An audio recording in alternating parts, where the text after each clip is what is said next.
우린 지난 시간에 오순절에 성령이 임한 뒤에 베드로가 최초로 한 설교의 전반부를 보았습니다. 베드로는 설교를 시작하면서 성령 충만한 사도들이 이 복음을 전하는 것을 보고 때로는 외국어로 전하기도 하고 보통은 히브리어로 전했겠죠. 그 복음의 내용이 사실은 일반적인 사람들이 볼 적에는 정신 나간 것입니다. 죄수로 특별히 로마법에 의해서 십자가에 달려 죽은 하나님의 말씀으로 적용시킨다 할지라도 나무에 달린 자는 하나님의 저주를 받은 자인데 어떻게 그가 다시 살아났고 죽은 인간이 어떻게 다시 살아났고 하나님이 그를 우리의 구원자로 삼으셨다. 그분이 하나님의 아들이시고 하나님이시고 우리의 구원자시다. 십자가에 달려 죽으신 그리고 다시 사신 그분을 믿으면 우리가 구원을 받는다. 이게 믿지 않는 자들이 볼 적에는 한참 정신 나가도 모자라는 정신 나간 소리에 불과하죠. 그래서 사람들이 너희들이 술 취했다 라고 말했습니다. 베드로는 설교를 시작하면서 바로 이 부분을 가지고 우리가 술 취한 것이 아니라 이미 870년 전에 하나님이 요엘 선지자를 통해서 말씀하신 그 말씀이 성취되었기 때문에 그렇다. 놀랍게 베드로는 이것이 하나님의 말씀대로 하나님이 약속하신 것이 성취된 것이다 라고 설교했습니다.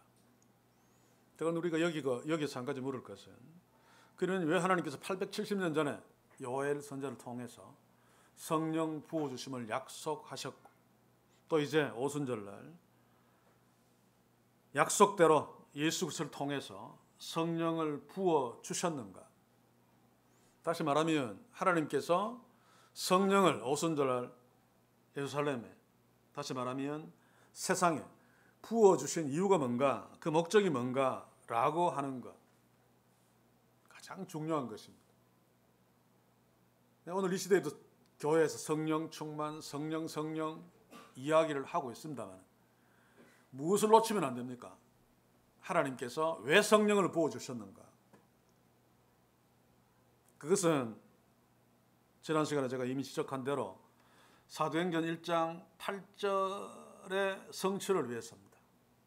오직 성령이 임하시면 너희가 권능을 받고 자 여기서 이 권능은 무슨 기적을 행하거나 온갖 이상한 짓을 하는 권능이 아니고 예수 그리스도의 증인이 되는 권능입니다. 아무리 때려 죽인다고 칼을 목에 들이대도 복음을 전하는 권능 양들이 이리떼 사이로 풀려나가도 뱀처럼 지혜롭게 비둘기처럼 순결하게 복음을 전하는 권능이 바로 성령의 권능입니다. 이것이 기적을 행하고 초인적인 어떤 능력을 발휘하고 이런 권능이라면 사도들은 복음을 전하다가 한 사람도 죽지 않았을 것입니다. 오늘 이 시대에 성령을 기적적인 어떤 초능력으로 이콜시키는 것은 하나님의 말씀을 왜곡하는 사탄의 전략이죠. 놓치지 맙시다. 예수님이 제자들에게 땅끝까지 이르러 내 증인이 되리라. 그런데 이 증인 노릇은 인간의 힘으로는 더 절대로 할 수 없는 것입니다. 오늘날에도 다르지 않습니다. 그래서 하나님의 성령을 부어주신 거죠. 성령 하나님의 일하심으로 성령 하나님의 능력으로 주의 제자들이 또 우리가 비록 아무리 연약하다 할지라도 그 예수 그리스도의 증인 노릇을 할 수 있습니다. 바로 이것 때문에 하나님께서 870년 전에 성령을 약속하셨고 또 예수께서도 제자들에게 보혜사 성령을 보내주시겠다고 약속하셨고 그리고 오순절날 성령이 임하심으로 주의 제자들이 주께서 내 증인이 되리라 라고 선언하신 그것을 이루는 놀라운 역사를 행했죠. 그래서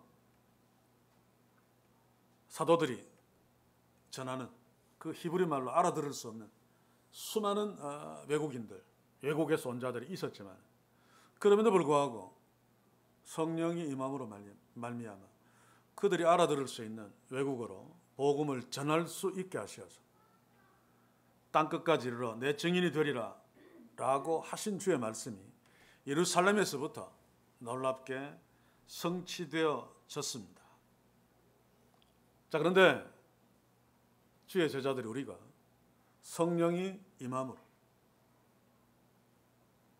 예수 그리스도의 증인이 되어야 하는 궁극적인 목적이 뭡니까? 그게 지난 시간에 요엘서를 인용하면서 베드로가 지적했던 사도행전 2장 21절 누구든지 주의 이름을 부르는 자는 구원을 얻으리라. 성령 충만한 주의 사도들이 또 이 시대의 주의 제자들이 예수 그리스도를 전해야만 그것을 듣고 믿는 자가 주의 이름을 부를 수 있고 하나님이 십자가에서 이루신 구원을 적용받고 얻게 되고 누릴 수 있게 됩니다. 그래서 주의 제자들이 복음의 증인 노릇을 했으며 우리가 복음의 증인 노릇을 해야 되는 이유가 바로 그것이고 하나님이 교회에 성령을 부어주신 이유, 목적이 바로 이것입니다. 복음을 듣고 누구든지 주의 이름을 부르는 자, 하나님이 십자가를 통해서 이루신 구원을 얻도록 하기 위해서. 그래서 오늘 이제 우리가 볼 22절 이하에 보면 베드로는 예수 그리스도 그분을 주목하고 그분을 계속 이야기합니다. 왜냐하면 그 예수 그리스도의 이름을 불러야 구원을 얻을 수 있기 때문에. 요엘 선지자는 누구든지 주의 이름을 부르는 자는 구원을 얻으리라. 단순히 주의 이름을, 주는 구약 성경에서는 하나님을 말하죠. 아도나이. 자, 그런데 베드로가 바로 그 주의 이름을 부르는 자는 구원을 얻으리라. 그 주의 이름의 주가 누군지 지금 설교로 선포하고 있습니다. 그게 바로 예수 그리스도 그분이죠. 36절을 미리 봅시다. 그런즉 이스라엘 온 집이 정령할지니 너희가 십자가에 못 박은 이 예수를 하나님이 주와 그리스도가 되게 하셨느니라. 예수 그분이 너희들이 십자가에 못 박은 예수, 나사렛 예수 그가 바로 주시고 하나님이시고 구원자 그리스도시다 라고 하는 것입니다. 이스라엘 백성들은 요엘서를 읽었을 것이고 주의 이름을 부르는 자는 구원을 얻으리라, 하나님의 이름을 부르는 자는 구원을 얻으리라 라고 하는 사실도 알았을 것이고 그것을 믿었을 것입니다. 그러나 그럼에도 불구하고 그 주의 이름이 예수 그리스도이신 줄은 성령이 임하시기 전까지는 주의 제자들마저도 꿈에도 몰랐습니다. 그래서 성령이 오신 것입니다. 우리에게까지 십자가에 달려 죽으신 그분, 부활하시고 성천하셔서 하나님 우편에 앉아 계신 그분이 바로 하나님이 우리를 위해서 보내신 주시며 하나님의 아들 하나님이시며 그리스도 메시아 구원자시다 라고 하는 것을 우리가 알고 믿고 주의 이름을 부름으로 구원을 얻도록 하기 위해서 그 오래전에 갈보리 언덕에 십자가를 세우셨고 그리고 난 뒤에 성령을 보내셔서 그 모든 것들을 믿도록 주의 이름이 무엇인지 알고 믿도록 그렇게 역사하셨습니다. 우리는 이 상황들을 염두에 두면서 지난 시간에도 제가 지적했지만 한국교회의 모습을 보아야 됩니다. 우리의 모습을 보아야 된다는 말이죠. 우리도 한국교회에 속해 있으니까. 오순절에 성령이 임하고 성령 충만할 적에 성령 충만했던 사도들이 주목했던 것은 예수 그리스도의 십자가, 거기서 부활하신 예수 그리스도, 주 하나님 대신 그리스도 대신 그 주님을 주목했습니다. 바꿔 이야기하면 성령이 임하시고 성령이 충만한 곳에 예수 그리스도가 드러나고 알고 믿고 높이며 그 예수 그리스도의 십자가의 능력이 주목되어진다는 말입니다. 이게 성령의 역사입니다. 한국교회는 말합니다. 세계 모든 교회 중에서 한국교회만큼 성령의 역사, 성령 충만한 교회가 없다라고 말합니다. 그러나 그럼에도 불구하고 교회를 보시면 기적은 난무하는 것처럼 보여도 육신의 욕망과 이기심으로 인한 범죄, 또 분열, 반목 충만하잖아요. 이유가 뭡니까? 성령 충만과 정반대의 자리에 이 시대 교회들이 있기 때문입니다. 바꾸어 이야기하면 성령 충만하면 예수 그리스도의 주되심과 그의 십자가의 능력, 그로 말미암은 예수 그리스도의 그리스도 되심을 주목하게 되어 있는데, 그러면 십자가의 능력은 죄를 이기는 능력입니다. 십자가의 능력은 하나 되게 하는 능력입니다. 십자가의 능력은 성령 충만한 능력입니다. 그런데 이 시대 교회들은 정반대로 서 있잖아요. 그래서 가짜 성령 충만이 송기철이나 이런 자들 막 기적들, 사기 거짓말도 많습니다만 그런 것들을 가지고 와서 성령 대체물로 성령 충만한 역사라고 하면서 많은 순전한 사람 좋게 이야기하면, 또 곧이곧대로 이야기하면 예수 그리스도를 주목하지 아니하고 자기 자신만 돌아보기 위한 어리석은 자들을 속이고 있습니다.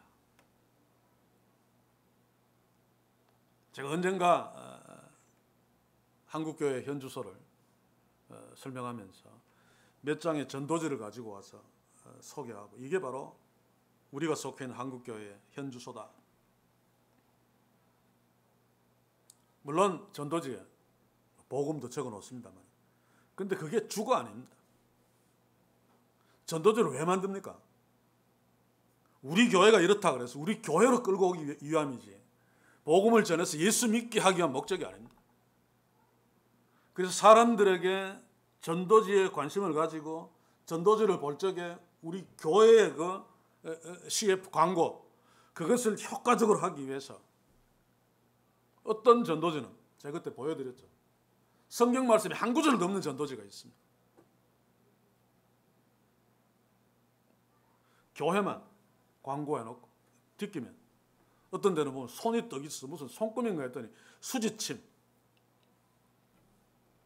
한때는 교회 목사들이 수지침 배운다고 난리를 쳤죠. 그게 뭡니까? 내가 설교해도 복음을 전해도 성령이 역사하신다는 것을 믿지 않기 때문입니다. 그래서 사람들 수지침 놓아서 꼬셔가지고 어떻게 교회에 들여다 놓자. 정말 슬픈 이야기입니다. 또 어떤 주보는, 전도지는 이런 말 하기가 좀 그렇습니다만, 노인들의 성생활의 십계명, 거짓말 아닙니다. 그러면 나이 든 사람들이 관심을 갖고 그 전도지를 보면서 이런 교회에 오도록. 이게 뭡니까? 전도지 핵심 내용이 우리가 이 땅에서 인간으로 얼마나 행복하게 살 수 있는가, 우리 교회가 그 비결을 알려주겠다. 이단들은 우리만 알려줄 수 있다 라고 말하죠. 예수 그리스도 십자가가 없는 타락한 교회들의 그 본질은 이단들과 전혀 다르지 않습니다. 그래서 십자가 외에 다른 것들이 난무하죠. 십자가는 오직 장식용, 그 외에 아무것도 아닙니다. 이 건물이 교회다라고 하는 표시, 제 꼭대기에 달아놓는. 그리고 그 안에서는 전혀 베드로의 설교와는 정반대되는 엉뚱한 짓들을 하고 있습니다. 전부 한국교회 알통자랑들 하죠. 예수님을 이야기하면서도 그가 얼마나 센가, 석가보다 더 세다, 뭐 이런 투입니다. 사실은. 베드로의 설교를 한번 보십시오. 예수 그리스도, 그분을 설명하는 것밖에 없습니다. 그의 죽으심과 부활, 그리고 성천. 베드로는 방금 전에, 몇 주 전에 하늘에서 바람 같은 소리, 급하고 강한 바람 같은 소리가 임하는, 그리고 불의 혀같이 갈라지는 모양으로 성령이 임하고, 그래서 전혀 배우지도 아니한 외국어로 자기하고 말이 통하지 않는 자에게 방언으로 막 전해서 꺾어라뜨리고 예수 믿게 만들고, 또 예수님과 함께 다니면서 죽은 자를 살리시는 기적도 체험했고, 보리떡 5개와 물고기 2마리로 수만 명을 먹이는 역사도 체험했던 이 베드로인데 그런 이야기 하나도 하지 않습니다. 예수 그리스도만 전하고 있습니다. 한국교는 정반대입니다. 어쩌다가 예수 그리스도 뭐 십자가 이야기를 하는데 조금 아예 빼고 나머지는 전부 기적천지입니다. 얼마나 놀랍느냐, 얼마나 희한하냐. 그러나 그것은 성령 충만이 아닙니다. 교회가 아닙니다. 그래서 데이비드 웰스가 책을 쓰면서 그리스도 없는 기독교, 그리스도 없는 그리스도교, 이게 오늘 지구촌에 있는 교회의 현실이다. 참 슬프죠. 그래서 제가 그 제목과 그 책을 읽고 난 뒤에 설교하면서 우리가 즐기는 붕어빵에는 진짜 붕어는 없다. 달콤한 앙꼬만 있죠. 한국 교회는 십자가의 모양은 있지만 그 안에 피가 없는, 예수 그리스도의 생명이 없는 달콤한 앙꼬만 있는, 축복만 있는, 출세만 있는. 그런데 우리도 알게 모르게 그 타락한 한국교회 흐름에 물들어 있단 말입니다. 그래서 오늘 베드로가 외친 설교의 중심인 예수 그리스도를 다시 한번 주목하면서 우리의 가슴에 새겨야 할 것입니다. 그의 이름을 부르지 않고서는 절대로 구원받을 수 없는 그 이름 예수 그리스도. 그 이름을 놓치고 있으므로 오히려 껍데기는 화려하나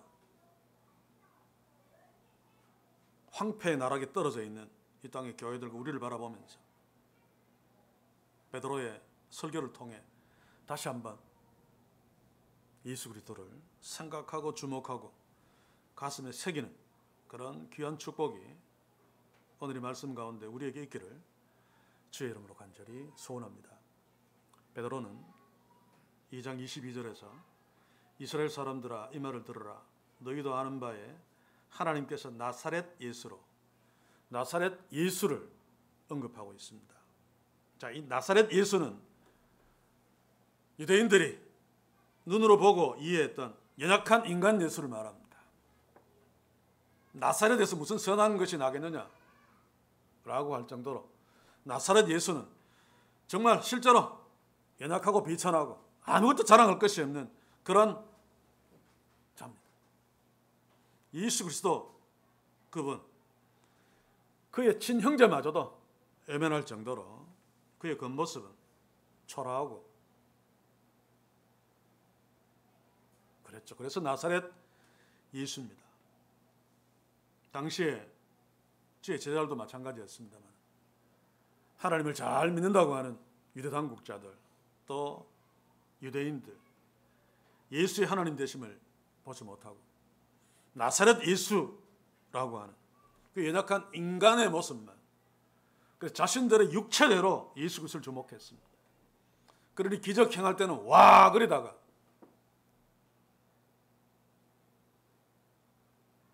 자신에게 해가 될 것 같으니까 죽이려고 덤벼들었다.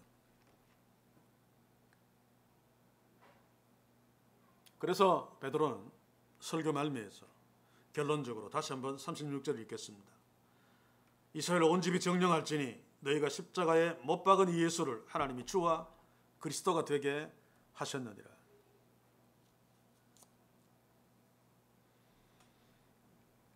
사랑하는 성도 여러분,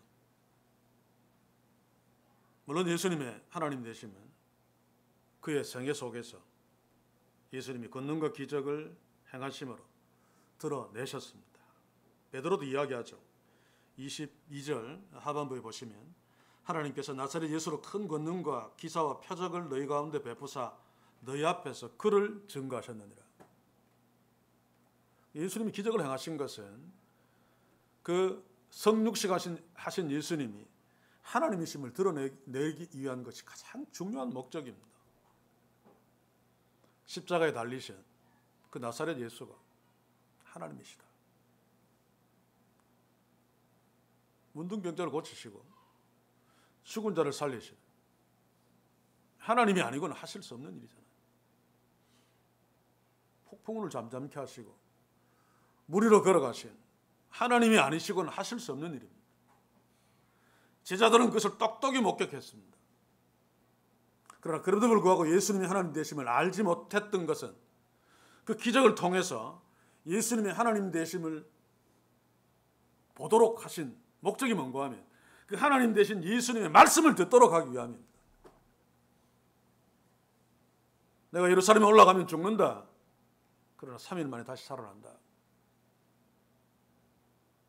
그런데 이들은 기적을 보면서도 예수님이 하나님 되심을 의식하자 기적에만 매몰되었습니다. 그래서 예수님의 말씀에 대해서는 별 관심이 없었습니다. 그러니 누가 크냐만, 누가 가장 크냐에만 집착할 수밖에 없었죠.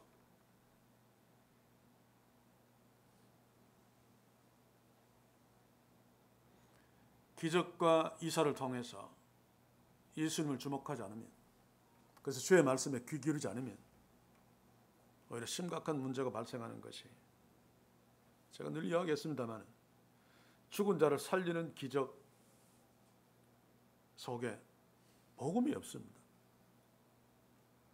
거기에 하나님의 말씀이 없습니다.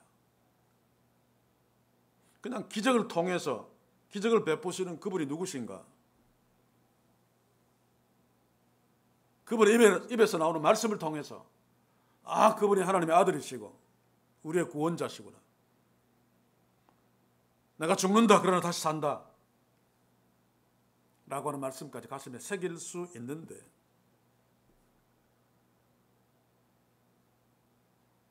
예수 그리스도를 단지 육체대로만 이해하기 때문에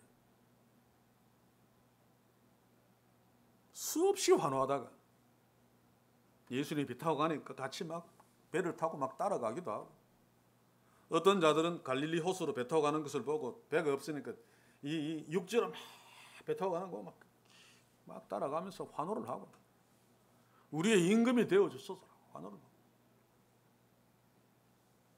다 무엇입니까? 예수님을 육체대로 이해했기 때문입니다. 그러다 어느 순간에 자신의 이익과 상반되니까 죽여버리고.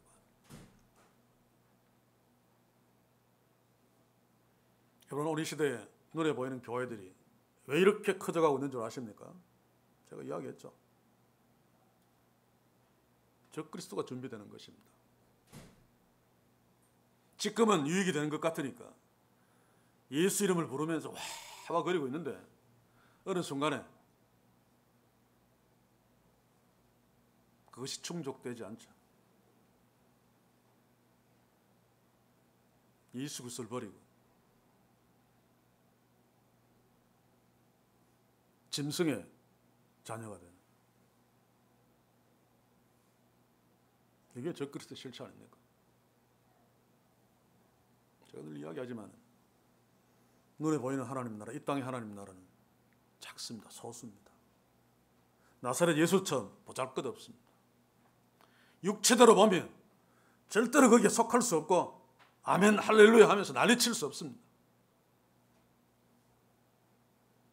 그래서 성령이 오순절날 교회에 부어진 것입니다. 성령을 통해서 우리 육체대로 주를 보는 것이 아니라, 그러면 나사렛 예수밖에 보이지 않으니까, 그러면 기적 행하는 그 놀라운 기적밖에 보이지 않으니까 그분이 누구신가를 똑똑히 보고 믿도록 하기 위해서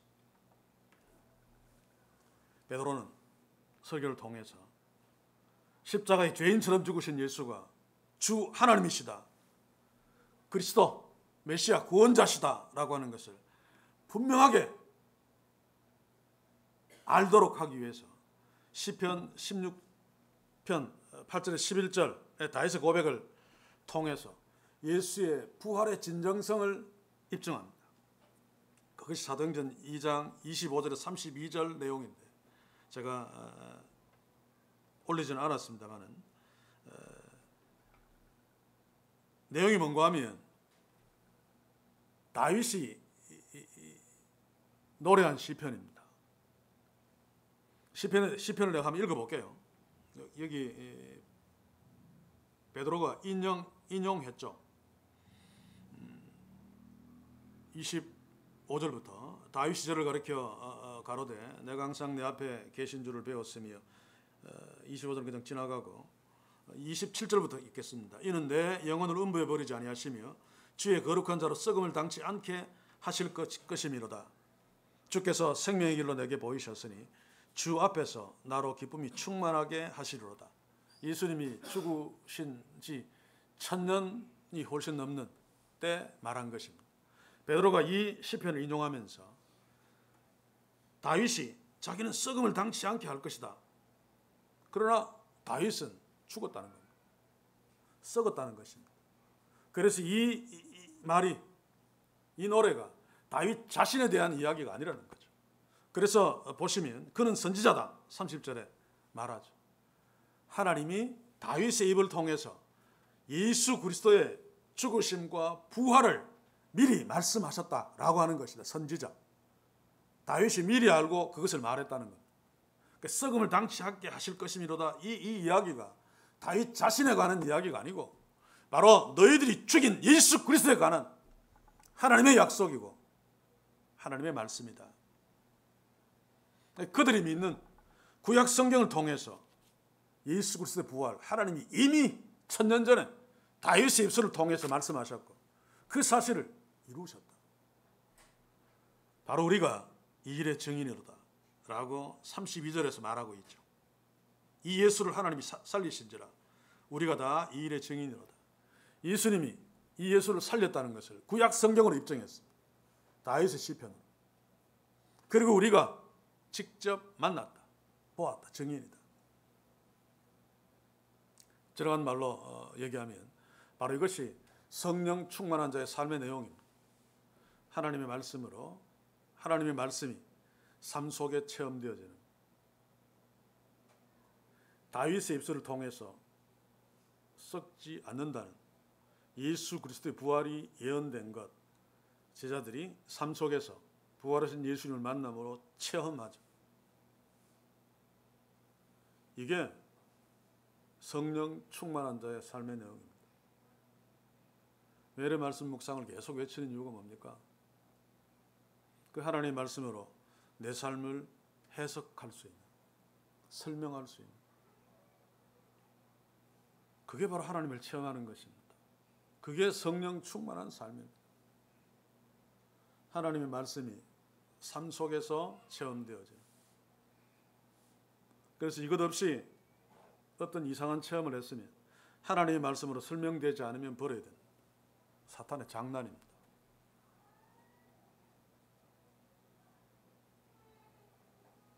방언의 은사. 성경이 이야기하고 있지 않은 것입니다.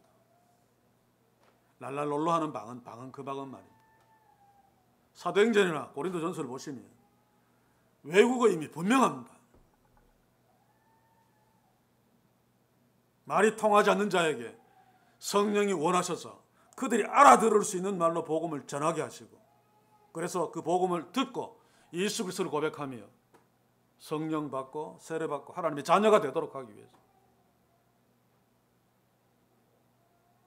하나님께 비밀을 말한다는 것은 바울이 고린도 교회에 있는 거짓 방언하는 자들을 지금 비판하는 이야기인데 오늘 그런 짓들을 하고 있잖아요.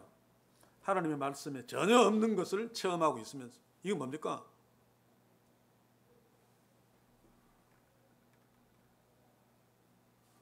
사탄의 노력의 노릇을 하고 있는 거죠. 또 어떤 자들은 성령의 은사의 목록 중에도 없는 투시의 은사,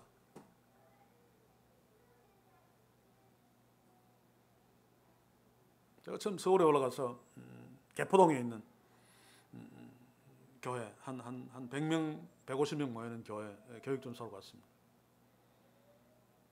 그런 동네는 매년 2번씩 부흥이 하죠. 그래서 그때 가을에 가서 몇 달 있다가 이제 가을 부흥회를 했는데 그 목사님이 아주 대단하대요.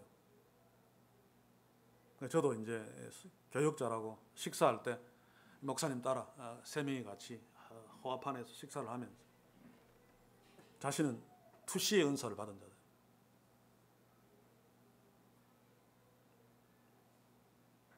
제가 누굽니까? 바로 쳐다보면서 제 마음을 한번 읽어보십시오. 실 웃으면서 그랬죠. 그러니까 뭐라고 그러는 것이 아니라 이 교회에 와서 대접을 잘 받아서 육식을 하도 많이 해서 영안이 조금 흐려졌다. 눈 하나 깜짝하지 않고 그따위 설을 해요. 그래서 마지막 날 막 안수해 준다고 막 그러는 거 저는 아예 거절하고 나갔죠. 그 다음에 그 교회를 떠났습니다만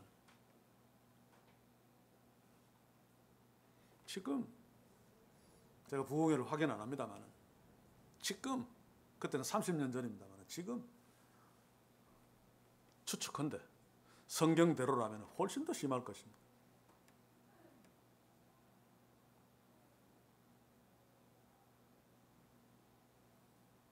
가까이 한참 되었습니다만 월요일마다 초급파로 모여서 구국 기도회 하면서 막 북치고 막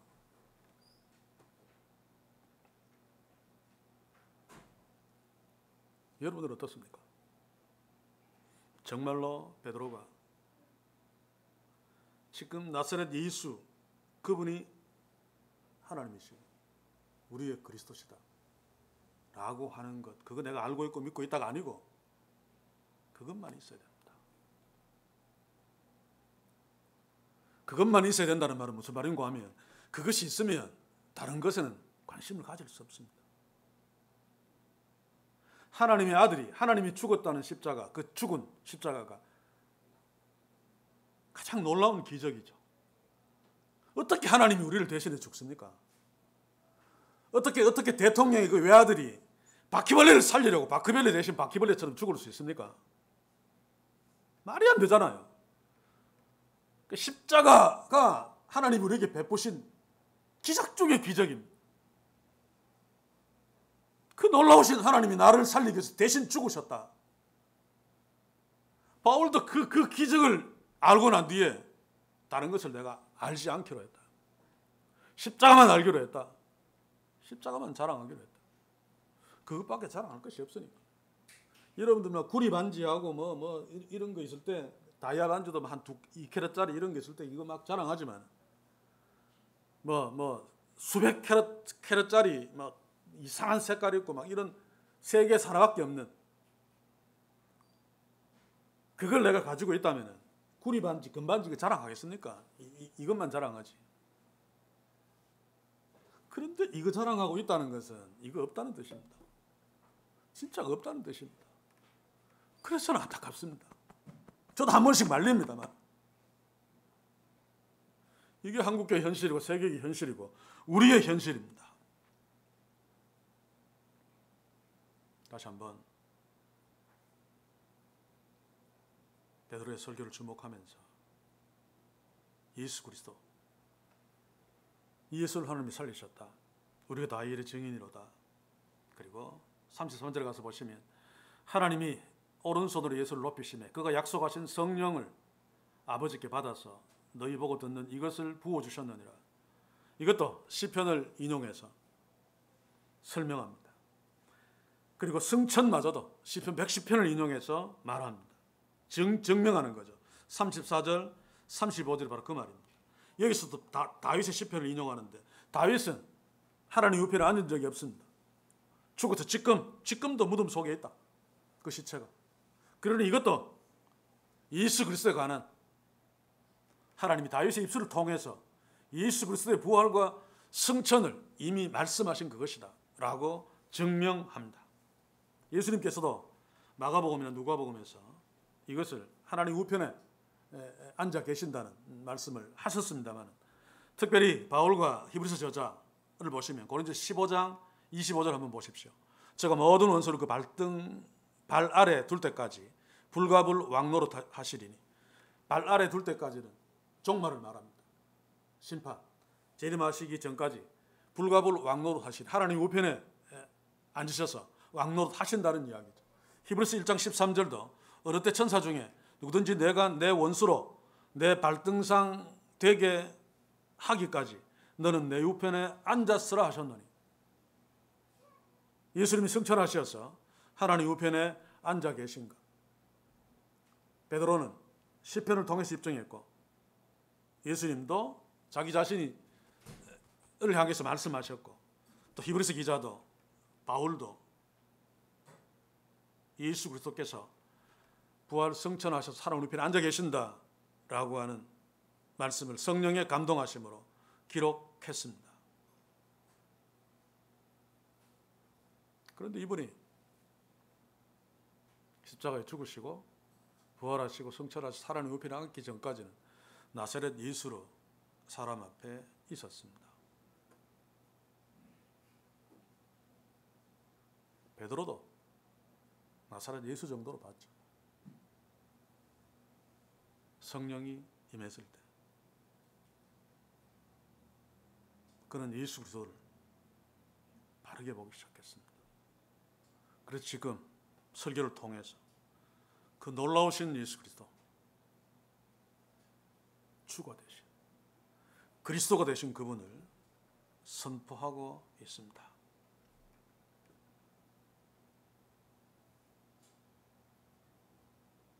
우리가 지금 속해 있는 이 시대 교회, 그리고 우리들, 가장 안타까운 것이 진짜 십자가를 놓쳐버린 것입니다.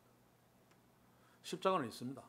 황금색으로 칠해놓고 십자가의 능력이라고 하면서 그 십자가로 머리통을 깨서 이기는 힘의 논리죠. 힘의 논리.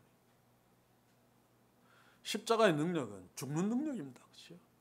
하나님이 죽으시는 능력. 그래야지 인간이 살 수 있으니까.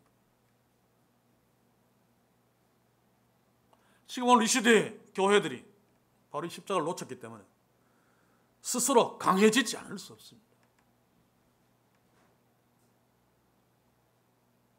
왜 교회가 자꾸 커지고 큰 건물을 만들고 온갖 능력을 자랑합니까? 죽는, 하나님의 아들이 죽는 십자가의 능력이 없기 때문입니다. 그래서 우리가 우리 교회 우리에게 그것이 있는가 물어보자 그 말입니다. 쉽게 놓쳐버리는 시체말로 그러면 다 죽습니다. 그래서 결론적으로 베드로가 고린도서 11장 12장에서 거짓 교사들이 자신들의 잘난 육체적인 조건과 신비의 체험들을 자랑함으로 고린도 교회를 현혹시키고 있는 그것에 대해서 부득불 어쩔 수 없이 사도 바울도 내 육체적인 자랑을 하겠다라고 하면서 고린도서 11장 22절 23절에서 저희가 히브리인이냐 나도 그러하며 저희가 이스라엘이냐 나도 그러하며 저희가 아브라함의 씨냐 나도 그러하며 저희가 그리스도의 일꾼이냐 정신없는 말을 하거니와 나도 그러하도다. 그러면서 후회합니다. 12장 고린도후서 12장 1절에 보시면 무익하나마 내가 부득불 자랑하노니 주의 환상과 계시를 말하리라. 무익한 줄 알면 사실 안 해야 됩니다. 물론 여기도 하나님의 어떤 뜻들이 있겠습니다만, 바울이 자신의 신비한 체험을 이야기한 것은 오히려 십자가를 가리는 일이죠. 그런데 바울도 인간이니까 대적들이, 그 거짓 선지자들이 체험 이정 그러면서 바울은 그런 것도 못하는 가짜야, 십자가만 이야기하고 말은 설교는 잘하는데 실제로 아무 능력도 행하고 있지 않잖아. 우리는 봐 픽 하면 막 넘어가고 많은 사람들이 거기에 진짜로 확 달려가잖아요.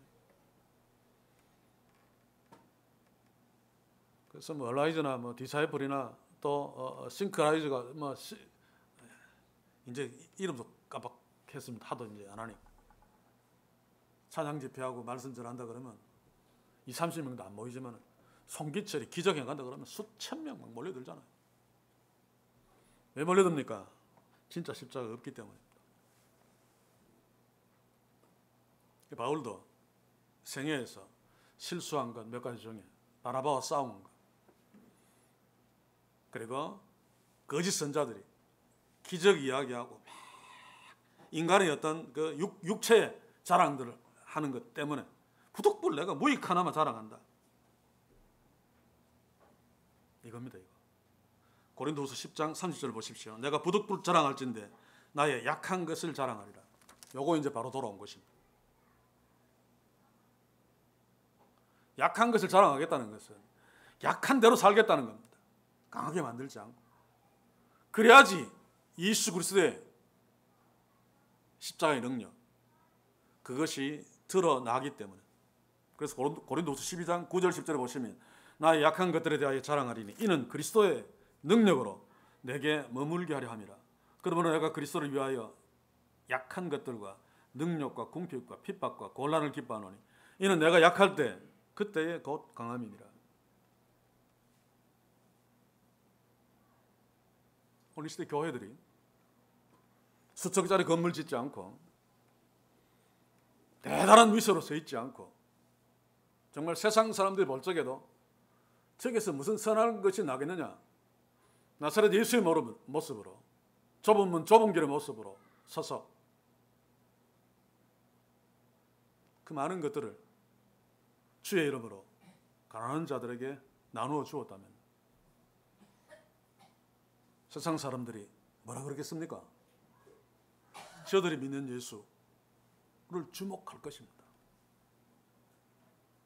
초가집에 살면서 몇 명 없이 빌빌거리면서 이웃을 위해 그만큼 나눈다는 것은 세상 사람들은 상상할 수 없는 일이죠.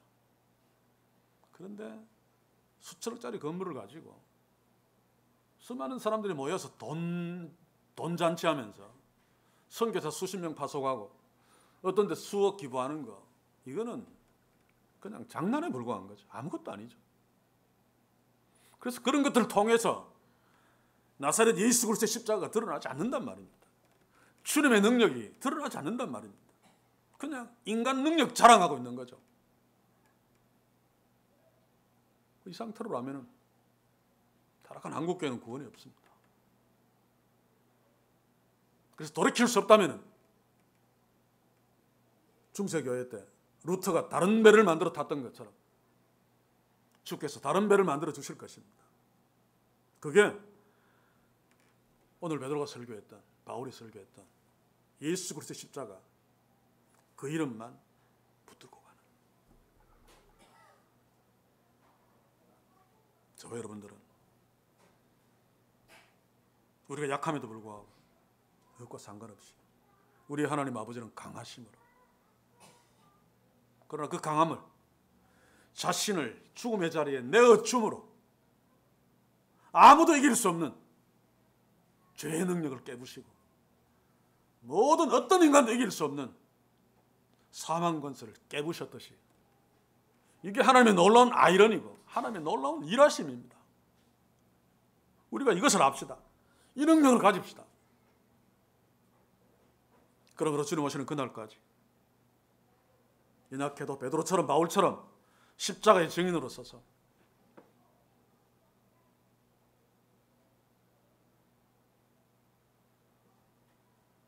우리의 선포로 인해서 십자가가 드러나며 그로 말미암아 주의 이름을 부르는 자가 더해짐으로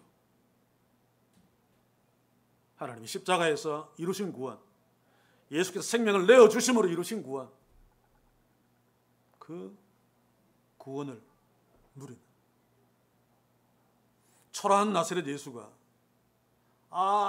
하나님의 구원자, 그리스도 주 하나님이시다 라고 하는 사실을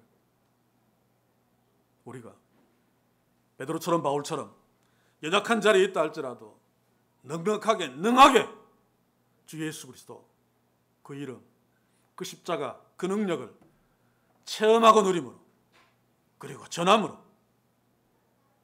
진짜 구원받는 백성들이 늘어나는 그런 놀라운 역사가 우리를 통해 이 교회를 통해 앞으로 풍성해지기를 주의 이름으로 간절히 소원합니다. 기도합시다. 주여, 우리 어리석음, 우리의 연약함을 돌아보소서. 이종의 연약함, 이종의 어리석음을 돌아보소서. 머리는 동의하면서도 내 삶에서 좁은 문보다는 넓은 문을 더 선호하고 십자가의 길보다는 수많은 사람들이 환호하며 박수치는 능력의 자리, 기적의 자리를 더 선호하는, 그러므로 오늘 주께서 베드로의 설교를 통해서 우리의 가슴으로 본능적으로 육체대로 사는 우리들을 지적하시고 책망하시는 성령의 일하심 앞에 우리 모두 겸손하게 무릎을 꿇고 회개하며 다시 한번 베드로가 외쳤던, 바울이 자랑했던 그 십자가의 능력을 가슴에 온전히 품을 수 있도록 이 교회와 우리들을 축복하시고 축복해 주시옵소서. 예수님의 이름으로 기도하옵나이다. 아멘.